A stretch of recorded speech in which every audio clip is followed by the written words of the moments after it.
In the next quarter of an hour, I will try and give you an overview of our 2.5 week long tour of Laos and Cambodia. The trip was arranged by Voyages Jules Verne, and there were a group of just 8 of us.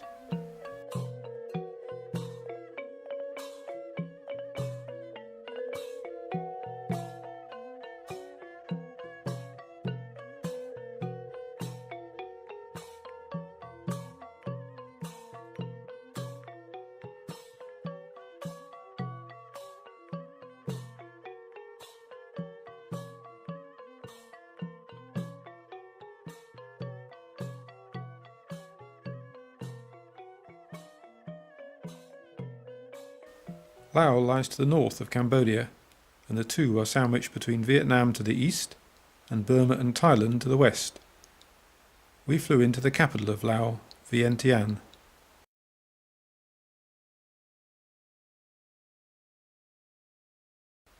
We visited some relatively modern temples and other palatial buildings. Laos has a communist government, but most people are Buddhists.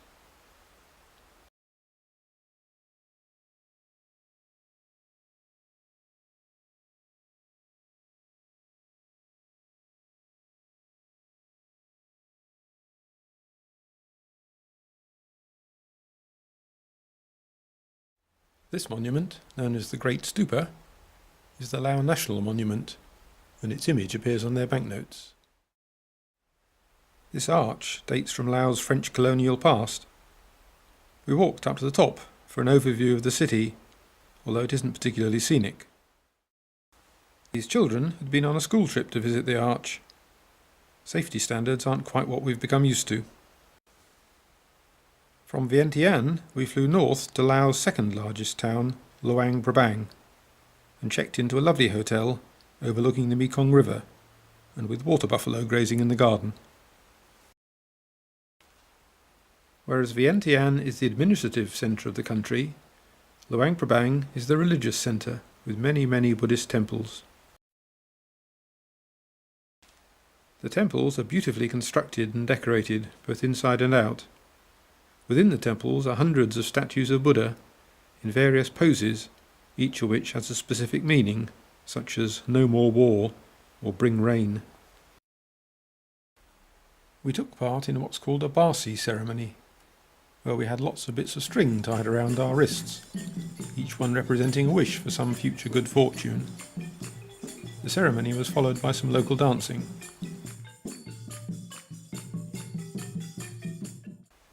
The next day we went into the countryside and visited a couple of villages.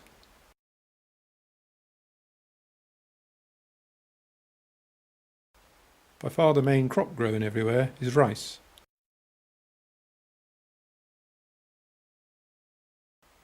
Laos covers a similar area to England, but has only 1/10 of the population.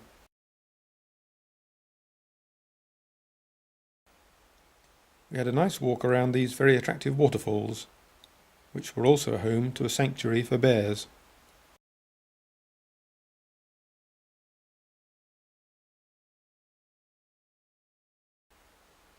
The next morning we were up before dawn and out to see the daily ritual where the monks in Luang Prabang walk the streets and are given food by the local people.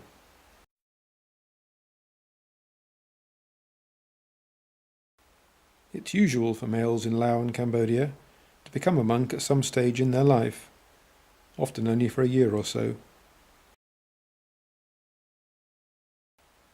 We then visited the local food market, selling a wide variety of very fresh goods.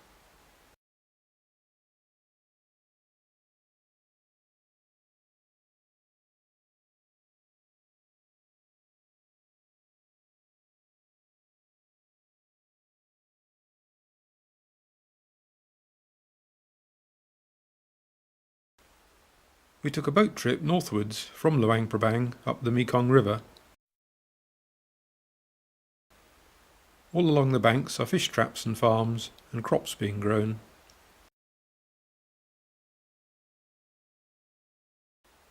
Our first stop was to visit a temple with lots of animal statues and bright colours, which looked more Hindu than Buddhist.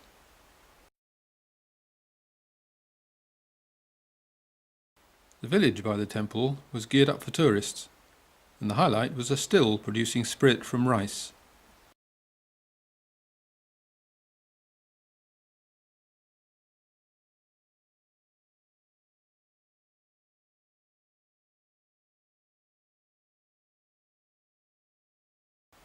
It could be bought bottled with a variety of venomous insects and reptiles.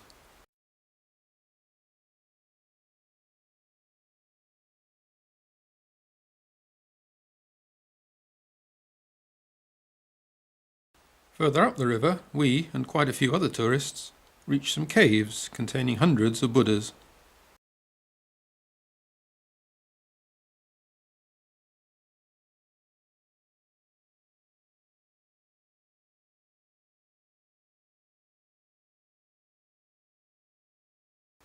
We spotted these elephant while having lunch in a restaurant directly across the river from the cave. Luang Prabang is a very attractive and lively place, with a good choice of restaurants for our evening meals, and we greatly enjoyed our 3 days there.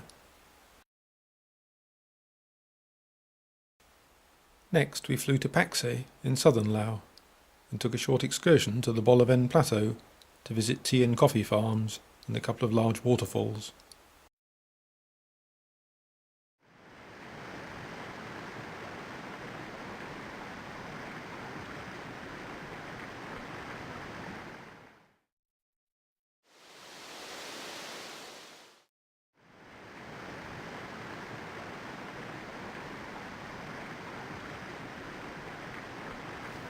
Back in Paksay itself, we had some free time to wander around. These small towers are each a tomb containing someone's ashes. The temples are often surrounded by rows of them. For a smallish town, Paksay had an enormous local market. We also spotted this advertising hoarding, featuring, rather bizarrely, Tower Bridge. Our main reason for travelling to Paksay was to take a 3-day cruise on this riverboat. The temples alongside the river were built up on hillsides. This one had 384 steps, and with the temperature around 35 degrees and high humidity, it was quite tiring. But there were lovely views from the top. The first ancient temple we visited was Wat Phu Champasak, which is a UNESCO World Heritage Site and dates from the 9th century. It was also our first experience of the very steep flights of steps they built. Although most of the buildings are ruined, there are some well-preserved decorative engravings. Our cruise took us south to an area called 4,000 Islands. The scenery was pleasant, but not spectacular. As well as some shore visits, we had quite a bit of time for relaxing on the top deck and watching the world around us.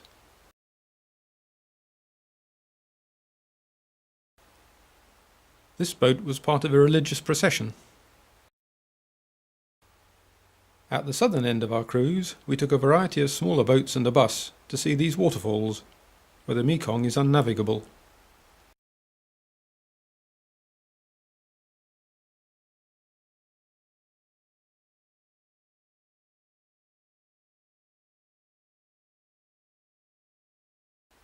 Here's our bus boarding one of the larger ferries across the river.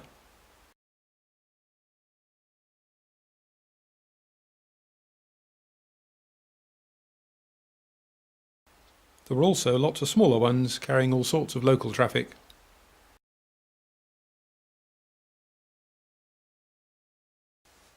At the end of our cruise, we clambered up the riverbank and returned to Paksay for a flight west to Siem Reap in Cambodia. The town of Siem Reap is essentially a base for visiting Angkor, and buzzes at night when everyone is back from their tours for some dinner and shopping. There are around 25 ancient temple complexes within about 20 miles of Siem Reap.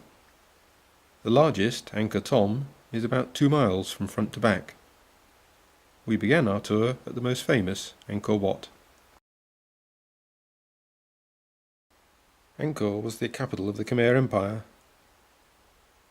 The oldest temples were from the 9th century, and built of bricks, but most of them were built in about the 12th century, made primarily of sandstone.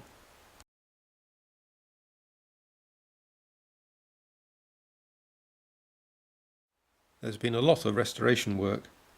The temples were overgrown by jungle for hundreds of years until rediscovered. We visited about a dozen of the temples. They are all different, but it was quite hard to take in all the information from our guide. We thought Angkor Thom was the most impressive one we visited. This is its main entranceway.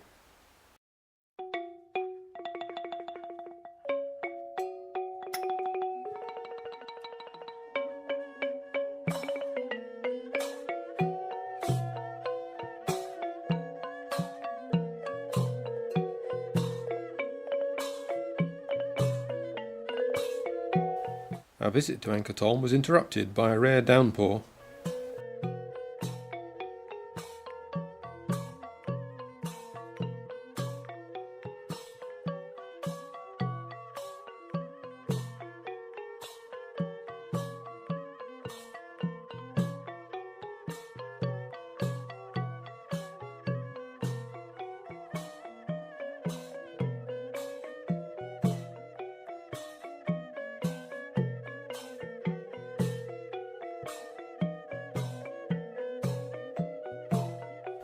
All around the Angkor area were workers, mostly young women, keeping the place tidy. Cutting all the grass by hand with scythes seems a good way to keep down youth unemployment.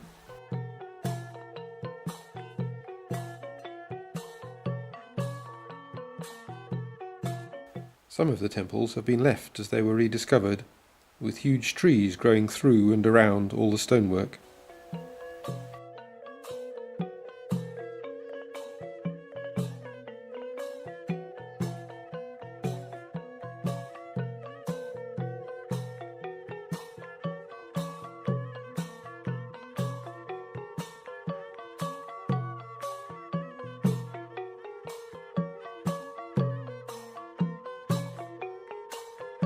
One evening we went to a display of traditional Khmer dancing, known as Apsara dance.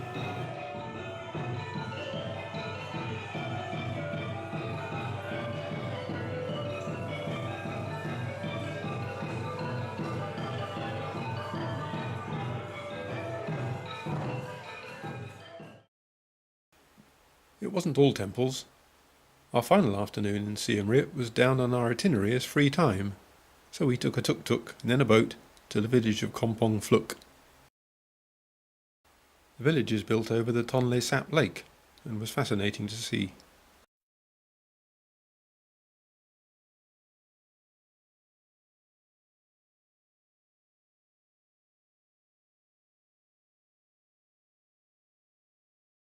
The next day we went by road from Siem Reap to Phnom Penh. Lots of houses had their rice drying in the sun, and in one area they produced flat rice, looking a bit like flaked almonds, using these primitive seesaw devices.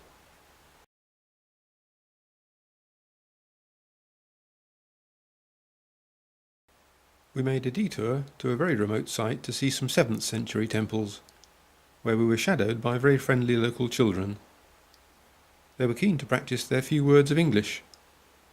Their unusual vocabulary focused on terms like B-52 and AK-47, as they pointed out damage to the temples dating from the 1960s. After a stop at a service area, where the speciality was these deep-fried spiders, and a long journey on rough roads,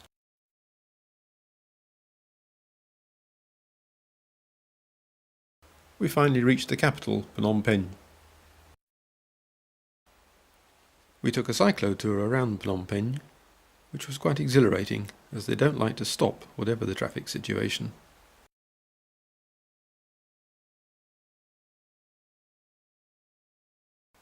The interior of the royal palace was closed because of the recent death of their exiled king, King Sihanouk, whose body was lying in state there.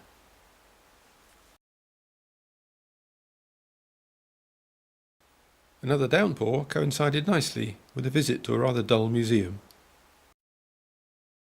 Next we went to a charity which takes in street children and teaches them the Apsara dancing that we had seen in the show in Siem Reap. And then a sunset cruise on the river. Families live on these small boats, making a living of sorts by fishing. Because of cloud cover most days, this was the first and only day we saw a reasonable sunset. On our final day, we learned about the terrible atrocities and genocide committed by Pol Pot's Khmer Rouge regime between 1975 and 1978, during which 3-year period, over 20% of the Cambodian population died. We visited a school used as a prison and torture centre, and this area which has become known as the Killing Fields, which made for an extremely sombre end to a very interesting and enjoyable trip.